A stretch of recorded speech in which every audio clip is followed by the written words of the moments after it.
attorney, ang kasunod nun, alam mo, tingnan po ninyo yung record ni ni Congressman Marcoleta. Siya yung nagsara sa ABS-CBN. Ang yabang-yabang niya. Yes. Isipin mo, sasabihin mo sa akin, you do not even know the issues. Attorney, alam mo ba yung issue sa ABS-CBN? Yes, yes po. What do you know about it, Mr. Chair?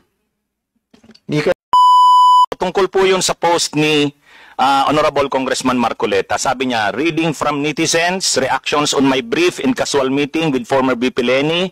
After my trip to Sipokot, I now realize how really divided our people are. Reaching out to all our leaders can also be personal. Our ability to show our humanity beyond the realm of political. How else are we able to exemplify the true meaning of statesmanship if you refuse to extend your hand to all who wants to grasp it? I believe unity always begins with the handshake. Tapos may picture siya, kasama niya sa PBBM, si Duterte, si Lenny, si Sara. Ang reaksyon ko doon, sabi ko, wag tayong padadala doon sa pakulo na yon at panililang na. Kasi sabi ko, ang totoong statesman, ang paninindigan niya para sa bayan. Hindi ko nakita kay Congressman Marcoleta na ang mga paninindigan niya sa issue ay para sa bayan. So honest opinion ko po yun. Yun po yung ano ko. Hindi po ako doon, hindi po malicious yung ano ko, yung intention ko doon. Mr. Chair, may I react? Yes, of course. Marcoleta, now you have the floor. Pinutol mo lang, attorney. Ang kasunod nun, alam mo, tingnan po ninyo yung record ni ni Congressman Marcoleta. Siya yung nagsara sa ABS-CBN. Ang yabang-yabang niya. Yes. Isipin mo, sasabihin mo sa akin, you do not even know the issues. Attorney, alam mo ba yung issue sa ABS-CBN? Yes, yes po. What do you know about it, Mr. Chair? You can reply, Attorney Ricky, please. Mahaba po yung mga issues. Pero ang niraise nyo pong issues doon, maraming hindi binabayaran na tax ang ABS-CBN, may mga properties na in-acquire na illegal yung pagkaka-acquire, hindi binabayaran ng mga workers.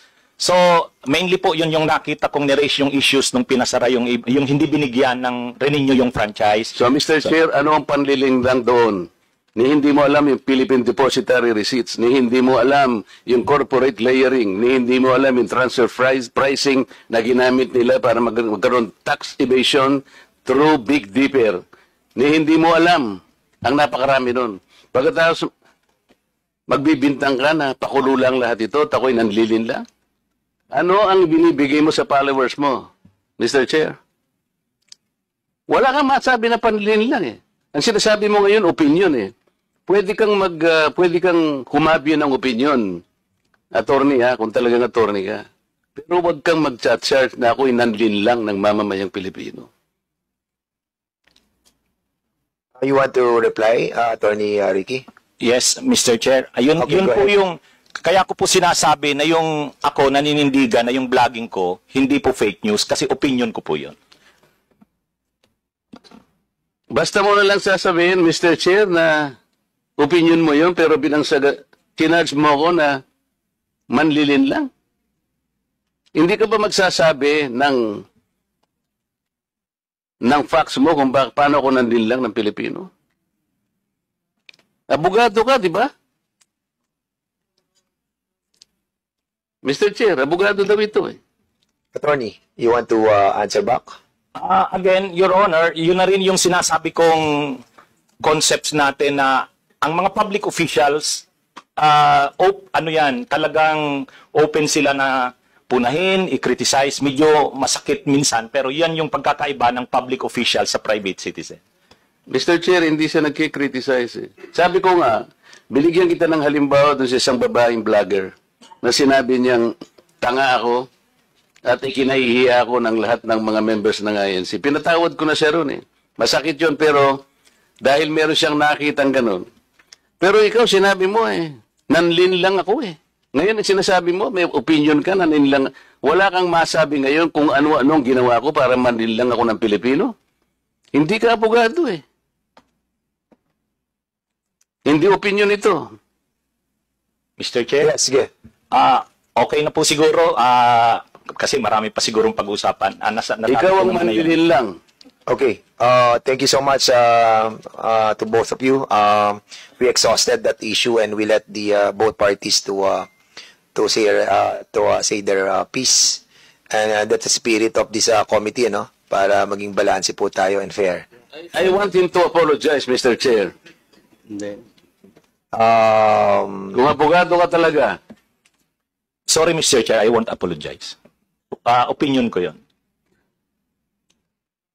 With that, we'll dwell to the next issue, no. Ano na muna tayo sa interpellation. Balikan na lang natin mamaya issue yan. Kung ayaw niya mag-apologize, but I think we cannot force him to say sorry about it. Mr. Chair, I move that he be cited for contempt. So there's a motion. Peddling lies before this committee. So I cannot even answer simple questions kung paano ko nilinlang ang mga Pilipino. We cannot just let people, kahit na ba public figures tayo eh. I give him the chance. okay, 1 minute suspension. Parliamentary status ng ating committee. There's a motion that was moved by Congressman Marcoleta to cite Attorney Ricky in contempt. Unfortunately, Congressman Rodante Marcoleta is not a member of any of this committee. So he cannot move any motion regarding this issue. I'm sorry, Congressman Marcoleta, because I've been informed that you are not a member of any of the committees.